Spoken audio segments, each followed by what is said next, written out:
আপোনালোক সকলোকে মোৰ অন্য এটি ভিডিঅ'লৈ স্বাগতম জনাইছোঁ আৰু আপোনালোকে হয়তো সকলোৱে এইকেইদিন নিউজত শুনিয়ে আছে সুনীল গগৈৰ ৰহস্যজনক মৃত্যু হয়। সুনীল গগৈৰ ৰহস্যজনক মৃত্যুই সমস্ত অসমতে খলকনিৰ সৃষ্টি কৰিছে। গোটেই অসমখন কঁপাই তুলিছে সুনীল গগৈৰ ৰহস্যজনক মৃত্যুৱে। কিন্তু এতিয়া সুনীল গগৈৰ ৰহস্যজনক মৃত্যুই এটা নতুন মূৰ লৈছেগৈ। হয়, আপোনালোকে ঠিকেই শুনিব পাৰিছে, সুনীল গগৈৰ ৰহস্যজনক মৃত্যুই এটা নতুন মূৰ লৈছে। আচলতে DNA টেষ্ট প্ৰমাণ কৰা হ'ল। DNA টেষ্ট কৰা হোৱাৰ পিছত প্ৰমাণ হ'ল যে যিটো মৃতদেহ উদ্ধাৰ হৈছিলে সেই মৃতদেহটো আচলতে সুনীল গগৈ নহয়। সেই মৃতদেহটো আছিল সুনীল গগৈৰ লগত কাম কৰা জাহাংগীৰ হুছেইন নামৰ এজন মানুহৰ। তেওঁৰ ঘৰতেই থাকি সেই মানুহজনে কাম কৰিছিলে। আচলতে আমি সকলোৱে জানোৱেই, হয়তো আপোনালোক সকলোৱে গম পায়, সুনীল গগৈ এজন ঠিকাদাৰ আছিলে আৰু তেওঁৰ লগত কাম কৰিছিলে এই জাহাংগীৰ হুছেইন নামৰ মানুহজনে। এতিয়া খুব চল চক্ৰান্ত কৰি জাহাংগীৰ হুছেইনক সুনীল গগৈয়ে হত্যা কৰিছিলে। কেনেকৈ হত্যা কৰিছিল, কি কাৰণে হত্যা কৰিছিল, আপোনালোকক মই সকলোবোৰ কথা খুলি ক'ম। এই ভিডিঅ'টোৰ জৰিয়তে আপোনালোকে সকলোবোৰ কথা গম পাব।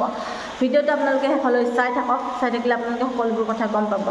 আচলতে আজিকালি মানুহবোৰৰ খুব নিষ্ঠুৰ হৈ গৈছে, মানুহবোৰৰ মানৱীয়তাবোৰ নাইকিয়া হৈ গৈছে, যাৰ ফলত নেকি মানুহবোৰে কাৰোবাক মাৰোঁ বুলি ক'লেই মাৰি দিব পাৰে, কাৰোবাক কাটো বুলি ক'লেই কাটি দিব পাৰে।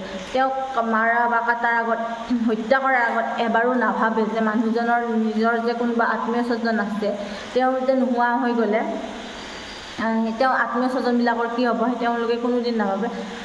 এতিয়া ঘটনাটোলৈকে আহোঁ। আচলতে আমি সকলোৱে জানো সুনীল গগৈ এজন ঠিকাদাৰ আছিলে আৰু তেওঁৰ কোটি কোটি টকাৰ LIC খুলিছিলে, কোটি কোটি টকাৰ তেওঁৰ নামত পলিচি আছিলে।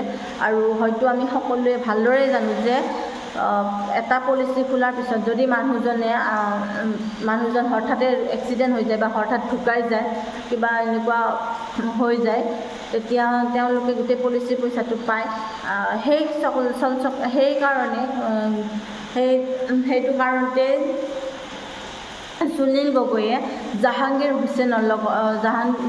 হুছেইনক চল চক্ৰান্ত কৰি হত্যা কৰিছিলে আৰু সকলোবোৰ ৰহস্য ফাদিল হৈ আছে। আপোনালোকে ভিডিঅ'টো শেষলৈ চোৱাৰ বাবে আপোনালোকক অশেষ ধন্যবাদ থাকিল।